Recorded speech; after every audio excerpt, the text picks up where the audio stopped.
السلام علیکم to all پیارے ویورز اینڈ لسنرز، کیسے ہیں آپ سب؟ امید کرتی ہوں سب ٹھیک ہوں گے، لائف بھی سب کی اچھی جا رہی ہوگی۔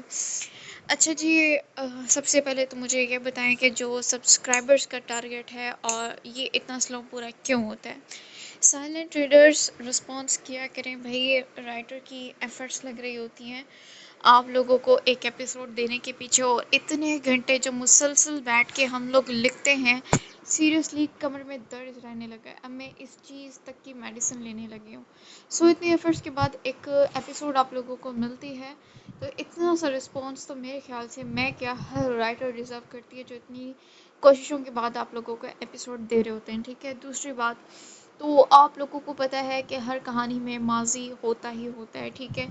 اب مجھے یہ بتائیں، کیونکہ یہ صرف میرا ناول نہیں ہے، ہم سب کا ناول ہے، تو اس کے اندر ہم سب کی رائے جو ہے وہ دیکھیں گے، سنیں گے، اور اس کے بعد جو ہے وہ جو ٹھیک لگے گا اس پر عمل کریں گے۔ اب دیکھیں، اگر تو ہم لوگ صرف ماضی میں چلے جاتے ہیں تو مجھے لگتا ہے یہ کہانی بہت زیادہ بور ہو جائے گی، ٹھیک ہے۔ تو میری رائے ہے کہ ہم لوگ ماضی کو اپنے ساتھ لے کے چلیں، ساتھ میں حال کو بھی، ٹھیک ہے، کیونکہ نہ پھر زیادہ بوریت ہوگی، کہانی کو انجوائے کریں گے۔ ہمارا مین مقصد کسی بھی کہانی کو لے کر اس کو انجوائے کرنا ہے فل، ٹھیک ہے۔ سو اب آپ لوگ بتائیں، اب ماضی بھی لے کر آنا ضروری ہے، کون سی چیز کب کیسے ہوئی تھی، کیوں ہوئی تھی، یہ بھی جاننا بہت زیادہ ضروری ہے۔ تو اب آپ لوگ بتائیں کہ آپ لوگ کیا چاہتے ہیں، ہم لوگ کمپلیٹ جو ہے وہ ماضی میں چلے جائیں، پہلے ان سب چیزوں کو دیکھیں، ان کو کور کریں، اور اس کے بعد حال میں، یا پھر ہم لوگ دونوں کو جو ہے وہ ایک بیلنس کر کے لے کر چلیں اپنے ساتھ میں، اور دونوں چیزوں کو انجوائے کریں، ٹھیک ہے۔ پہلے ہی بتا دوں، ضروری دونوں چیزیں ہیں، اسکپ دونوں کوئی نہیں کر سکتے۔ اب آپ لوگ بتائیں کہ آپ لوگوں کی کیا رائے ہے، ٹھیک ہے۔ سو آج والے ایپیسوڈ سٹارٹ کرتے ہیں۔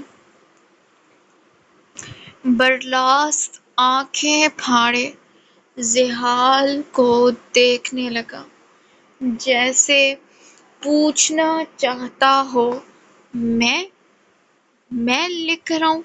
یاقوت کی حالت بھی اس سے ذرا مختلف نہ تھی، وہ بھی ہکا بکا سا، کبھی زحال کو دیکھے تو کبھی برلاس کو۔ زحال بنا دونوں کی جانب دیکھے کانٹے چھری سے آملیٹ کے ٹکڑے کرنے لگا۔ بھائی برلاس، یاقوت جیسے ایک بار پھر سننا چاہتا تھا، کیونکہ وہ چاہ کر بھی یقین نہیں کر پا رہا تھا کہ وہ یہ کام برلاس کو دے گا۔ اسے تو وہ ہمیشہ اپنے کاموں سے دور رکھتا تھا۔ زحال بنا کچھ کہے اٹھ کھڑا ہوا۔ اسے اٹھتے دونوں نے دیکھا۔ برلاس، اس نے صرف اس کا نام لیا اور شال کا ایک سرا دوسرے کندھے پر ڈال دے وہاں سے باہر نکل گیا۔ اسے جمل کو کالج ڈراپ کر کر ہاسپٹل بھی جانا تھا۔ آفس جانے کے وہ قابل نہیں تھا، کیونکہ دماغی طور پر وہ کسی بھی چیز میں حاضر نہیں تھا۔ اگر یہ حقیقت اس کے اپنے اس پر نہ کھولتے تو شاید اب تک وہ خود بالاج پر کل پڑ چکا ہوتا، لیکن وہ بھی کیا کرتا، انگ انگ جیسے پورے بدن کا ٹوٹ گیا تھا۔ اسے بالاج چاہیے تھا کسی بھی حال میں، اور وہ جانتا تھا کہ وہ جلد اسے کیسے مل سکتا تھا۔ صرف برلاس شاہ اس کا بیٹا نہیں تھا، اس کی پرچھائی بھی تھا، ہو بہو اس کی طرح ہر کام کو برق رفتاری سے سرانجام دیتا تھا، اور جب وہ کام خود اس کا باپ کہہ دے تو چاہے وہ زمین کی 7 تہوں میں چھپا ہو، برلاس شاہ اسے وہاں سے بھی نکال کر لے آتا۔ یاقوت خاموشی سے اپنی پلیٹ کو دیکھنے لگا۔ سانس تو برلاس کی رکی تھی، وہ اب تک بے یقین سا بیٹھا تھا۔ بھائی نے تم سے کہا یہ کام؟ وہ حیران کن لہجے میں اسی سے سوال کرنے لگا۔ برلاس کی نظر بھی اپنی پلیٹ پر تھی۔ شاید نہیں، ہاں، وہ ٹرانس کی سی کیفیت میں بولا۔ یاقوت نے گردن موڑ کر اس کا چہرہ دیکھا جس کی رنگت ہی بدل چکی تھی۔ تو ضرور کوئی بات ہوگی، یہ بات کہہ کر یاقوت خود کو زیادہ دلاسا دے رہا تھا۔ وہ اس وقت کوئی بھی فیصلہ ذیحال کو اکیلے نہیں کرنے دے سکتا تھا، کیونکہ وہ اس کی دماغی کیفیت سے اچھی طرح واقف تھا، لیکن یہ تو بتایا نہیں کہ زندہ یا مردہ۔ برلاس کی بات پر یاقوت نے کرنٹ کھا کر اس کی جانب دیکھا۔ جب اس کے ایسے دیکھنے پر برلاس کو فوراً سے اپنے لفظوں پر احساس ہوا۔ میرا مطلب تھا کہ کہیں مر کھپ نہ گیا ہو۔ وہ جلدی سے اپنے لفظوں کی تصحیح کرتا سر کھجانے لگا۔ وہ جو بھی تھا، کبھی اپنی حقیقت اپنے بھائیوں کے سامنے لانے کی ہمت نہیں رکھتا تھا۔ یاقوت نے پوسیلی نظروں سے اسے گھوری دی۔ باز آ جاؤ تم۔ اس کی دھمکی پر برلاس فوراً سے مسکرا کر معصوم بنا۔ میں نے کیا کیا؟ میں بھلا معصوم سا بچہ، وہ بچہ، اور وہ بھی معصوم سا؟ ہاں! یاقوت نے آنکھوں ہی آنکھوں سے اشارہ کرتے اسے ہی گڑبڑانے پر مجبور کر دیا۔ ہاں ہاں، تو کیا شادی ہوگی؟ تو کیا میں بڑا ہو گیا؟ اتنی جلدی شادی کروا دی میری؟ وہ سارا ملبہ ان پر ڈالتا اپنے ناشتے کے ساتھ انصاف کرنے لگا۔ تو کس نے کہا تھا نین مٹکے کرنے کو؟ یاقوت کے دانت بھینچ کر بولنے پر برلاس نے فوراً سے اس کی جانب دیکھا۔ بھائی تو وہ بھی اسی کا تھا جو اب دو بدو جواب ایسے دو بدو نہ دے۔ ایسا بھلا ہو سکتا تھا؟ بس کیا کریں، جلدی تھی۔ آخری کا لفظ اس نے منہ ہی منہ میں بڑبڑاتے ہوئے کہا۔ تیز آواز میں بول کر اسے یاقوت سے اپنی دھلائی نہیں کروانی تھی۔ اٹھ بھی جاؤ دونوں، کرسی سے چپک ہی گئے ہو۔ مشی واپس سے آتی برتن سمیٹنے لگی، ساتھ دونوں کو یاد بھی کروایا کہ ان کرسیوں سے اٹھنا بھی ہوتا ہے۔ وہ دونوں تو چپک ہی گئے تھے۔ اپنے شوہر کو اٹھاؤ، ناشتہ کر کے پیٹ نہیں بھرا؟ مجھے بھی آنکھوں سے کھانا چاہتے ہیں۔ برلاس نے ترچھی نظروں سے گھورتے ہوئے یاقوت پر چوٹ کی، جو مزید بڑی آنکھیں کر کر اسے گھورنے لگا تھا۔ تمہاری تو میں… رکو!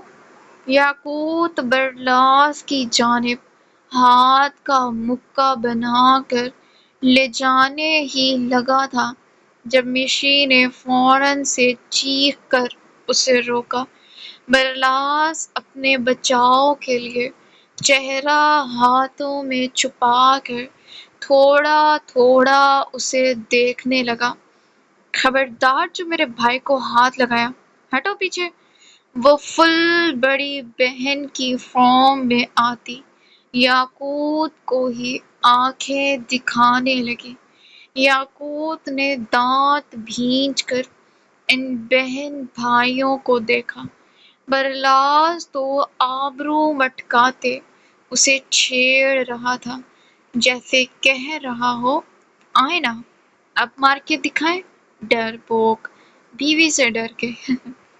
ہا ہا ہا ہا، سنبھال کر رکھو اس کو ورنہ ایک سالہ ضائع ہو جائے گا میرے ہاتھوں۔ وہ تڑک کر دونوں کو گھورتا کوٹ اٹھا کر آفس کے لیے نکلنے لگا۔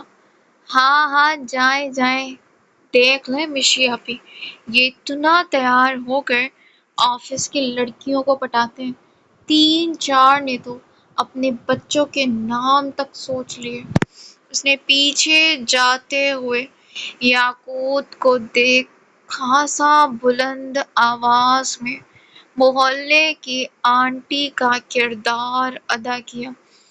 ان میں سے ایک تمہارے جیسا ہوا تو اسی وقت لینڈنگ واپس کروا دوں گا۔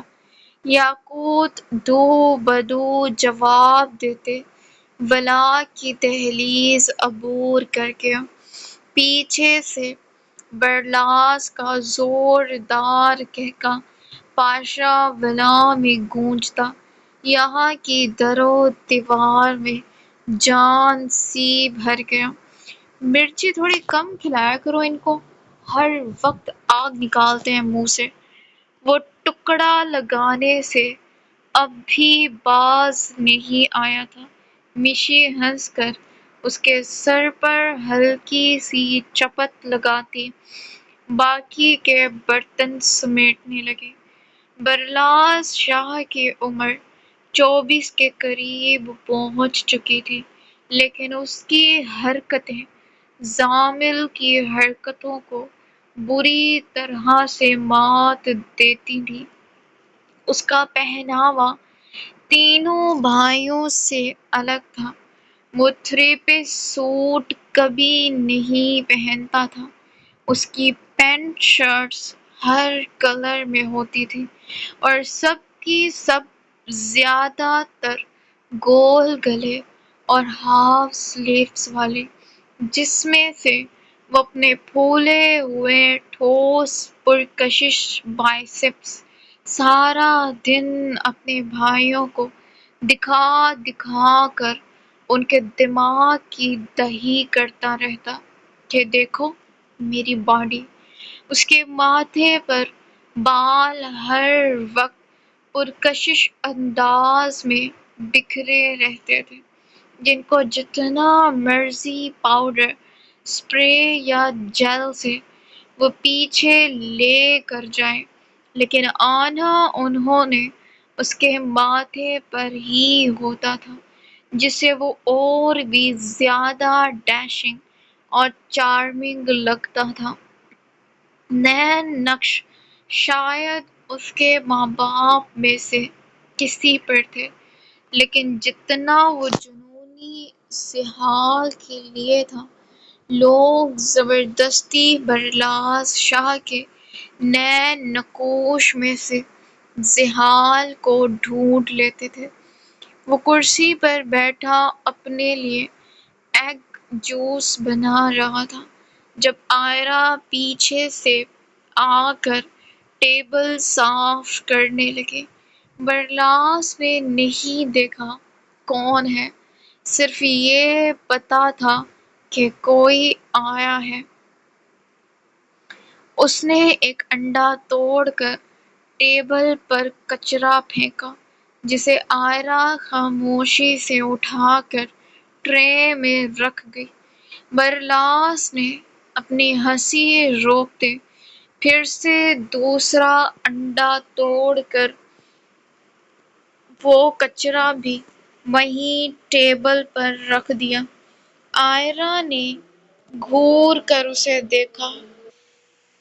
اس نے انڈا توڑ کر ٹیبل پر کچرا پھینکا، جسے آئرہ خاموشی سے اٹھا کر ٹرے میں رکھ گئی۔ برلاس نے اپنی ہنسی روکتے پھر سے دوسرا انڈا توڑا اور وہی کچرا ٹیبل پر رکھ دیا۔ آئرہ نے اسے گھور کر دیکھا اور خاموشی سے وہ بھی سمیٹ گئی۔ برلاس کو اسے تنگ کرنے میں مزہ آ رہا تھا، لیکن وہ نہیں جانتا تھا کہ یہاں مشی کی جگہ اس کی بیوی کھڑی ہے۔ ٹیسٹ کر کے دیکھے، سو یم۔ وہ گلاس ہاتھ میں اٹھا کر جیسے ہی اٹھا، آئرہ کو دیکھ ایک دم سے پتھرا سا گیا اور آنکھیں پھاڑے اسے دیکھنے لگا۔ وہ بھی سانس روکے کبھی اپنے لبوں سے لگے گلاس کو دیکھتی تو کبھی اس جن کو۔ I'm so sorry. وہ جھٹ سے گلاس پیچھے کرتا معذرت کر گیا۔ آئرہ کی بھی رکی ہوئی سانس ایک دم سے بحال ہوئی۔ اسی وقت مشی بھی کچن سے باہر نکل کر آئی۔ جب اس کی نظر ان دونوں پر پڑی، دونوں ایک دوسرے سے اس طرح کترا رہے تھے جیسے کوئی اجنبی ہو۔ تم نے آج پھر یہ بنا لیا؟ گلاس پر نظر پڑتے وہ سب بھول گئی۔ برلاس کی آنکھیں ایک دم سے چمک اٹھی۔ اس نے آنکھیں چھوٹی کر کر مشی کو دیکھا، جو فوراً سے پہلے اس کے ارادے بھانپ گئی تھی۔ میں تمہیں بتا دوں گی اگر مجھ سے پنگے لیے تو۔ وہ پہلے ہی انگلی دکھا کر وارن کرتی پیچھے ہٹنے لگی، لیکن برلاس کہاں مڑنے والا تھا۔ وہ مشی کے پیچھے پیچھے گیا۔ وہ اس کچے انڈے کی اسمیل سے بچتی پورے گھر میں گھوم گئی۔ ہو ہو ہو، آج نہیں چھوڑوں گا تجھے میں کالیا، کدھر تک جائے گا تو؟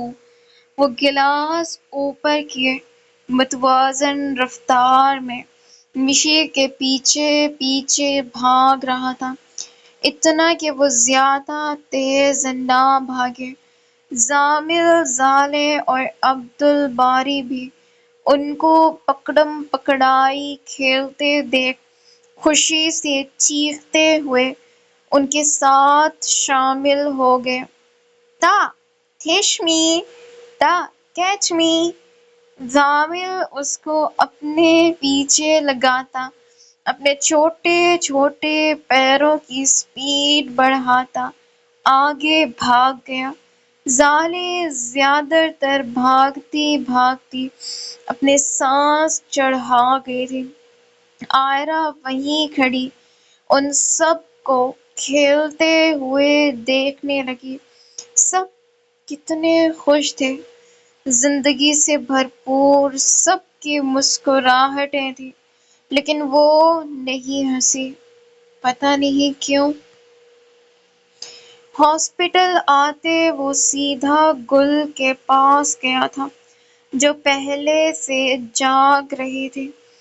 آج نہ صرف اٹھی ہوئی تھی بلکہ پوری طرح سے ایکٹیو بھی تھی۔ ڈاکٹر برہان وہیں موجود تھے، جن کے ہاتھ میں ایک ٹرے تھی دوائیوں سے بھری ہوئی۔ سب کی سب گل کو ابھی لینی تھی اور وہ انہی پر منہ بنا رہے تھے۔ نو بیڈ گرل، چلیں منہ کھولیں۔ برہان بالکل بچوں کی طرح بہلا کر اس کے منہ میں دوا دینے لگے، لیکن وہ ہمت کرتی دھیرے سے منہ پھیر گئی۔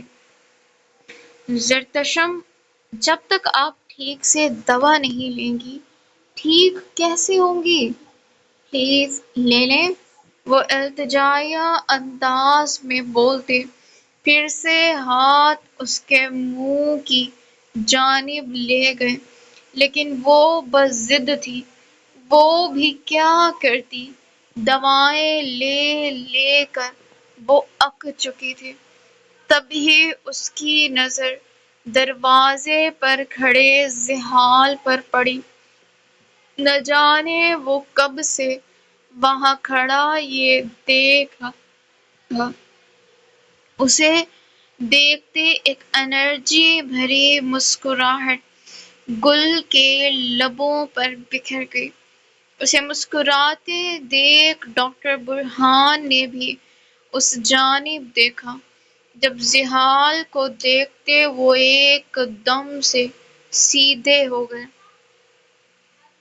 آپ اندر آئے نا۔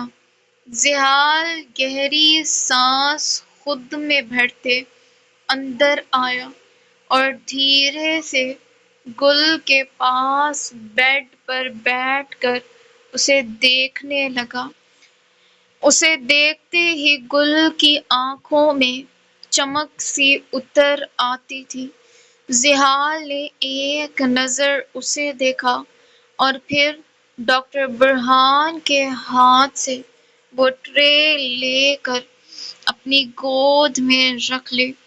ڈاکٹر برہان دونوں کو اکیلا چھوڑ کر روم سے باہر نکل گئے۔ جب ان کے جاتے گل نے دھیرے سے زی کو پکارا، زی! اس کے زی کہنے پر اس کی جانب دیکھے بغیر زحال کا دل یک دم سے بھاری ہوا۔ اس نے قرب بھری نظروں سے اس کی جانب دیکھا۔ تمہیں دوا لینی چاہیے گل۔ وہ ایک ٹیبلٹ ہاتھ میں لیتے اس کے قریب کر گیا۔ گل نے ایک نظر اس کے چہرے کو دیکھا۔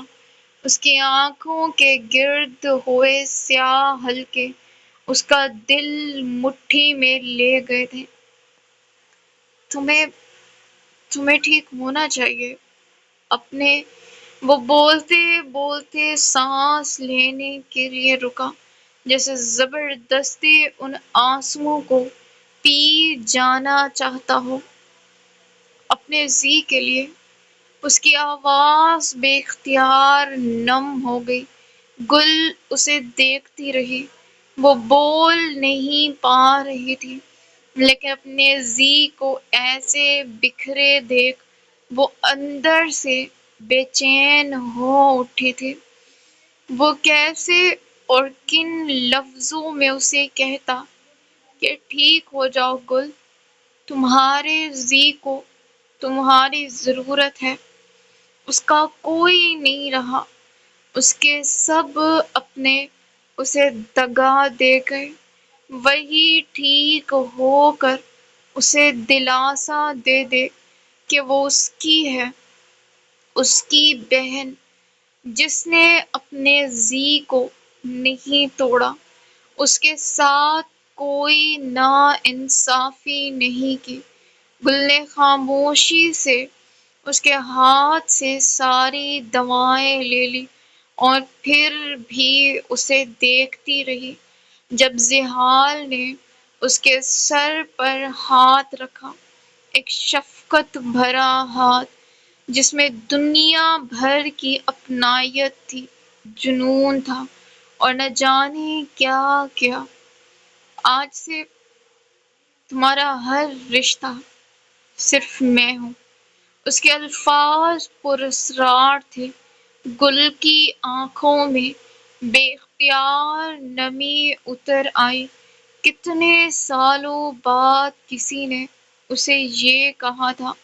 وہ تو ترس گئی تھی ان الفاظوں کو سننے کے لیے۔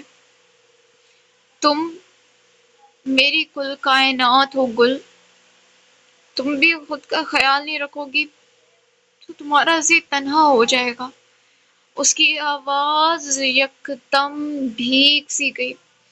وہ رو دینا چاہتا تھا، بہت زیادہ، ورنہ اس تکلیف کی شدت سے اس کا دل پھٹ جاتا۔ وہ دھیرے سے اپنا سر گل کی گود میں رکھ گیا۔ گل نے نگاہیں جھکا کر اسے دیکھا۔ اس میں اتنی بھی سخت نہیں تھی کہ وہ اپنے چھوٹے بھائی کے سر پر ہاتھ رکھ سکے۔ سر رکھتے گرم سیال تیزی سے زحال کی گرے جھیل سی آنکھوں سے بہہ نکلا۔ وہ آنکھیں بند کیے بے آواز سسک سسک کر رو پڑا۔ اسے یوں روتے دیکھ تو جیسے گل کی ساری جان کانپ سی گئی تھی۔ وہ پورے بدن کی طاقت لگاتی اپنا ہاتھ اٹھانے کی کوشش کرنے لگی، جو بری طرح سے لرز رہا تھا۔ میں ٹوٹ گیا ہوں گل، میں بکھر گیا ہوں۔ اس کے لہجے میں جان لیوا درد تھا جسے محسوس کرتے گل کی آنکھیں لبالب نمکین پانی سے بھر گئی۔ مجھے مجھے اپنوں نے توڑا ہے، میرے اپنوں نے۔ میں کس کو جا کر بتاؤں کہ میں اندر ہی اندر گھٹ گھٹ کر مر رہا ہوں۔ یہ تکلیف مجھے اندر سے کھائے جا رہی ہے۔ میں ختم ہو جاؤں گا گل، میں ختم ہو جاؤں گا۔ وہ چہرہ چھپائے شدت سے رو پڑا تھا۔ گل کا ہاتھ بری طرح سے لرزتا ہوا دھیرے سے اس کے سر کی جانب اٹھنے کی کوشش کر رہا تھا۔ اپنے زی کو ایسے روتے دیکھ اس کا دل مٹھی میں آ گیا تھا۔ کیوں کیوں کیا سب نے میرے ساتھ ایسا؟ کیوں؟ اسے سکون نہ ملتا جب تک اسے اس کیوں کا جواب نہ ملتا۔ وہ روتا رہا، ٹھیک ہو جاؤ گل، ٹھیک ہو جاؤ، مجھے ضرورت ہے تمہاری، تمہارے زی کو ضرورت ہے، پلیز۔ وہ آنکھیں بند کیے رو رہا تھا جب اپنے سر پر کسی کا نرم لمس محسوس ہوا۔ وہ سانس تک روک گیا۔ زحال نے دھیرے سے سر اٹھا کر اس ہاتھ کو دیکھا۔ وہ گل کا ہاتھ تھا۔ وہ کامیاب ہو گئی تھی۔ زحال سانس روکے اس کے لرزتے ہوئے ہاتھ کو دیکھے گیا۔ اسے یقین نہیں آیا تھا کہ اس کی گل نے ہاتھ اٹھایا ہے۔ وہ بے یقین سا اسے دیکھتا رہا۔ زی؟ گل کے لب دھیرے سے پھڑپڑائے۔ اس کا زی کہنا زحال اپنے کندھے بے ساختہ ڈھیلے چھوڑ گیا۔ اس نے دھیرے سے گل کے ہاتھ اپنے ہاتھوں میں تھامے اور اپنی پیشانی اس کے ہاتھوں پر ٹکا گیا۔ وہ کتنی ہی دیر گل کے ہاتھوں کو تھامے بیٹھا رہا۔ وہ واحد اس کا خونی رشتہ بچی تھی جس کی اہمیت زحال خان افندی کے سوا کوئی نہیں جانتا تھا۔ یہ منظر خان حویلی کے اس کمرے کا تھا جو ہمیشہ روشنیوں اور خوشیوں سے جگمگ کرتا رہتا تھا، لیکن آج یہاں سے خوشی اور روشنی دونوں جیسے روٹھ سی گئی تھی۔ یہ کمرہ گھپ اندھیرے میں ڈوبا ہوا تھا، جس میں باہر کی روشنی ٹرانسپیرنٹ ونڈو سے چھنک کر ذرا سے اندر آتی بیڈ پر موجود شخص پر پڑ رہی تھی، جس کے جس کا بدن سانس لینے کے باعث دھیرے دھیرے حرکت کر رہا تھا، باقی وہ بالکل ساکت تھا، ایسے جیسے اب صرف سانس لینا ہی اس کے لیے رہ گیا ہو۔ کتنے گھنٹے تک لم کتنے گھنٹے کتنے لمحے اس کمرے میں ان کو گزر چکے تھے، لیکن ہر لمحہ پہلے والے لمحے سے زیادہ بے رحم ثابت ہو رہا تھا۔ وہ پل پل اس بھٹی میں جلتے ہوئے ختم ہو رہے تھے، جو کسی اور نے نہیں، خود زریاب خان افندی کے باپ کی جلائی ہوئی تھی۔ زریاب آنکھیں موندے سونے کی پوری کوشش کر رہے تھے، تاکہ کچھ وقت کے لیے ہی سہی، لیکن انہیں اس بے رحم یادوں سے رہائی مل جائے۔ لیکن تب ہی ان کے ذہن میں جھماکے سے ایک منظر چمکا، روشنیوں سے جگمگ کرتی حویلی اور وہاں کام کرتے ملازم، ہر کوئی یہاں وہاں گھوم رہا تھا۔ حویلی کے افراد بھی یہاں وہاں گھومتے، کسی نہ کسی کام میں مصروف دکھائی دے رہے تھے۔ ووٹوں کے دن قریب تھے۔ زریاب خان نے پوری حویلی کے ملازموں کو ایک پیر پر کھڑا کر رکھا تھا۔ یہ الیکشن کافی سالوں بعد ہو رہے تھے، جس میں ان کا نام بھی بطور امیدوار نامزد تھا۔ وہیں دوسری جانب ان کے مخالف باقی پارٹیز میں سے ایک نام وہاج خان افندی کا بھی تھا، لیکن زریاب خان کو جیسے کوئی فرق ہی نہیں پڑتا تھا، کیونکہ ان کی سیٹ پہلے سے ہی پاورفل تھی۔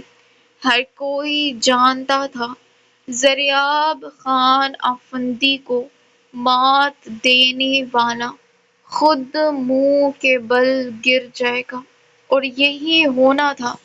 لیکن اپنے جو دل کے سب سے قریب ہوتے ہیں، وہ جانتے ہیں دل کی کون سی دیوار کچی ہے، کس پر آسانی سے ضرب لگائی جا سکتی ہے۔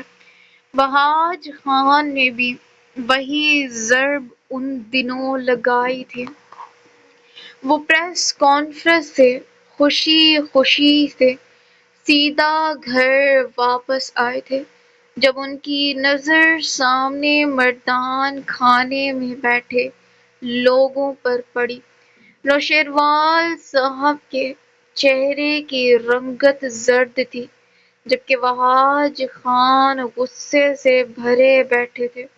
ان کے ساتھ ہی بالاج بھی تھا۔ باقی برادری کے بڑے بزرگ بھی وہاں جمع تھے۔ سب کے سروں پر پگ تھی، جسے یہاں عزت مانا جاتا تھا، لیکن زریاب کو سب سے زیادہ حیرت ان کے ساتھ ایک مولوی کو دیکھ کر ہوئی تھی۔ وہ دھیرے دھیرے قدم اٹھاتے آگے آئے اور استفساریہ نگاہوں سے اسے دیکھنے لگے۔ چھوٹی سی بیلا بھی ان دونوں کے بیچ بیٹھی رو رہی تھی کہ اسے ساتھ لے کر جاؤ۔ یہاں عورتوں کا آنا سخت ممنوع تھا، لیکن وہ بچی تھی، ناسمجھ، وہ آ سکتی تھی۔ کیا ہو رہا ہے یہاں؟ وہ سخت سخت لہجے میں پوچھتے وہاج کو دیکھنے لگے۔ جب سے زی والا معاملہ ہوا تھا تب سے زریاب نے تقریباً ان سے بات کرنا بند کر دی تھی۔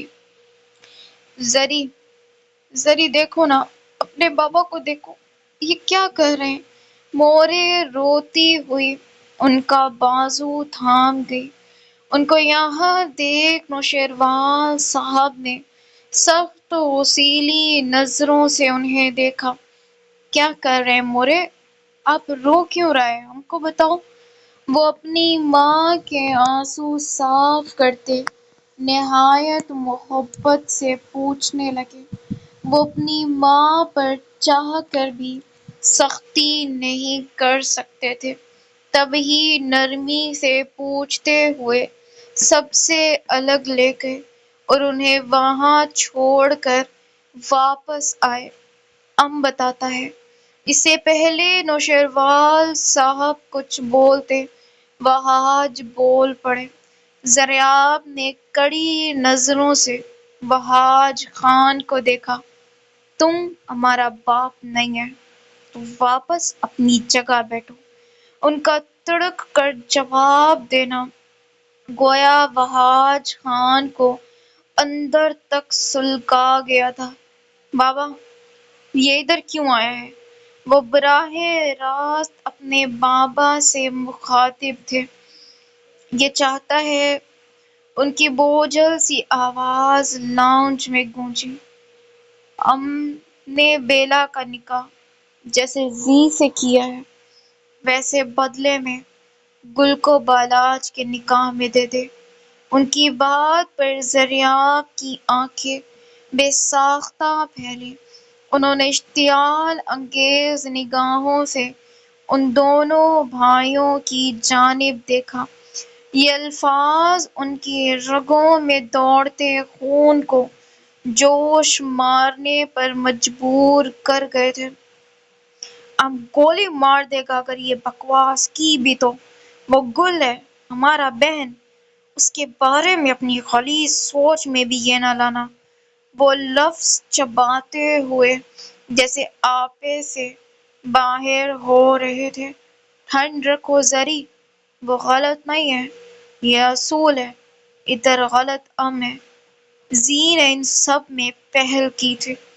برادری کے بڑے بزرگ نہایت تحمل سے مخاطب ہوئے۔ اسی وقت داراب بھی وہیں آ گیا۔ اس کی آج کل پڑھائی چل رہی تھی۔ اس نے آتے ساتھ ان دونوں بھائیوں کو دیکھا۔ جب نظر گھوم کر ان دونوں کے بیچ ضد کرتی ہوئی بیلا پر گئی، وہ چھوٹی سی معصوم سی بچی جو یہاں قید تھی، جسے نکاح کا مطلب بھی نہیں پتا تھا۔ تو آپ نے کر تو لیا نا نکاح اس لڑکی کا، اور کیا چاہتا ہے آپ سب؟ اس سے مزید ہم کیا کریں؟ وہ خود پر جتنا ضبط کر سکتے تھے کر رہے تھے۔ ان دنوں ان کی اپنی شادی ہوئی تھی۔ جوانی عین اپنے جوبن پر تھی۔ خون گرم تھا۔ نوشیروان صاحب یہ بات جانتے تھے۔ یہ اصول نہیں ہے زریاب لالا۔ وہاج نے سخت تاثر ان کی جانب اچھالتے گمبھیر لہجے میں بولنا شروع کیا۔ عزت کے بدلے عزت۔ وہ ایک ایک لفظ پر زور دیتے جیسے زریاب کو مزید بھڑکا رہے تھے۔ زریاب لب بھینچتے مٹھیاں بند کر کے، بکواس بند کرو ماڑا، ہم نہیں مانتا ایسا کوئی اصول۔ زریاب خان کی بہن کی طرف دیکھا بھی تو آنکھیں نکالے گا تمہارا۔ ان کا خون اچھا خاصا کھول اٹھا تھا۔ پلر کے پیچھے کھڑی گل بے اختیار کانپ سی گئی۔ زری، نوشیروان صاحب کی بلند آواز پر سب کا سانس تک رک گیا۔ تم ہمارے فیصلے سے انکار کرے گا؟ وہ بے یقین سے غصے سے بھرے لہجے میں پوچھ رہے تھے، بابا اب آپ کا عزت کرتا ہے لیکن ایسے کیسے ہم؟ وہ بے بس سے ہوتے کچھ کہنے ہی لگے تھے جب نوشیروال صاحب کی اگلی بات پر ان کی روح تک جیسے لرز کر رہ گئی۔ یہ ہمارا فیصلہ ہے، ادھر ایسا ہو کر رہے گا۔ کوئی بیچ میں آیا تو وہ نوشیروال کا مرا ہوا منہ دیکھے گا۔ ان کے الفاظ خنجر کی دھار سے زیادہ تیز تھے۔ ضریاب کی روح پل میں جیسے لرز اٹھی تھی۔ وہ بے یقینی سے اپنے بابا کو دیکھنے لگے۔ مورے اور گل روتی ہوئی منہ پر ہاتھ رکھ گئی۔ بابا، ضریاب جیسے کچھ بولنے کے قابل نہیں رہے تھے۔ آپ ایسا نہیں کر سکتے، یہ غلط۔ ضریاب کے احتجاج پر نوشیروال صاحب ایک ہی جست میں اپنی جگہ سے اٹھ کھڑے ہوئے۔ ان کے کندھے ڈھیلے تھے، وہ چاہ کر بھی مزید غصہ نہیں کر پا رہے تھے۔ وہ دھیرے دھیرے قدم اٹھاتے ضریاب کے قریب آئے جو ان کو ہی دیکھ رہے تھے۔ نوشیروال صاحب ان کو لے کر ایک الگ روم میں گئے جہاں صرف وہی تھے۔ سب کے بیچ ہمارا عزت رکھ لو۔ ان کی آواز دھیمی درد سے بھری تھی۔ ضریاب سر نفی میں ہلانے لگے۔ یہ غلط ہے، ہمارے غل کے ساتھ ناانصافی۔ وہ آگے کچھ بولنے کے قابل نہ رہے۔ روح جیسے ایک دم سے لرز اٹھی تھی جب نوشیروال صاحب اپنی پگ اتار کر ان کے قدموں میں ڈالنے لگے۔ اس سے پہلے ضریاب نے تڑپ کر ان کی پگ اپنے ہاتھ میں لے لی اور پھٹی پھٹی نگاہوں سے ان کی جانب دیکھنے لگے جو آج برادری کے بنائے اصولوں کے آگے بے بس نظر آ رہے تھے۔ وہ ہمارے بھائی کی اولاد ہے، ہم کو یقین ہے گل بہت خوش رہے گی۔ ہم کو عزت سے سر اٹھا کر رہنے دو برادری میں۔ وہ ہاتھ جوڑے ضریاب کی جان نکال گئے۔ زمانہ جاہلیت ختم ہو گیا تھا، کس نے کہا؟ اسے دنیا کے ان لوگوں سے ملایا جائے جنہوں نے بیٹیوں کو عزت کے نام پر زندہ دفن کرنا شروع کر دیا تھا۔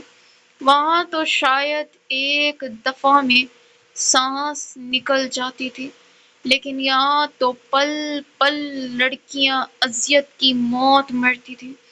وہ اس قدر ضریاب کو مجبور کر چکے تھے کہ وہ آگے کچھ بولنے لائق نہ رہے۔